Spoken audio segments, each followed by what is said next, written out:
Welcome to our channel. Today we how to verify legal documents with LegalZoom step by step clearly.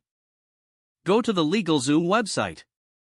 Click on Login at the top right corner. Enter your email address and password to access your account. If you don't have an account, click on Get Started to create one. Once logged in, navigate to the Documents section. Select Verify Legal Documents from the list of options. Choose the type of document you want to verify. Upload the document you wish to verify from your device. Follow the prompts to provide any necessary information about the document. Review the details you have entered to ensure accuracy. Click Submit to send your verification request.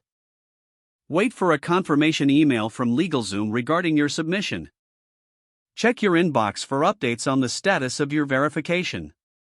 If required, respond to any additional questions from LegalZoom. Once your document is verified, you will receive a final confirmation. Download the verified document from your account. Store the verified documents safely for future reference.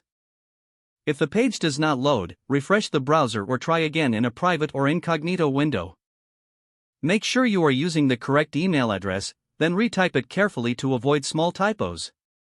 If your password is not accepted, use the reset option and create a new strong password you can Check your spam folder for verification or security emails, then complete any requested confirmation steps. Enable two-factor authentication if available to improve account security and reduce unauthorized access risk. After signing in, review your profile details so your contact information and settings are accurate and current. If you see an error message, note it down and try again after restarting your device and internet connection. Log out when you finish, especially on shared devices, to keep your account and payment information secure. If the page does not load, refresh the browser or try again in a private or incognito window. Make sure you are using the correct email address, then retype it carefully to avoid small typos. If your password is not accepted, use the reset option and create a new strong password you can remember. Don't forget to like this video and subscribe to our channel for more step-by-step tech guides.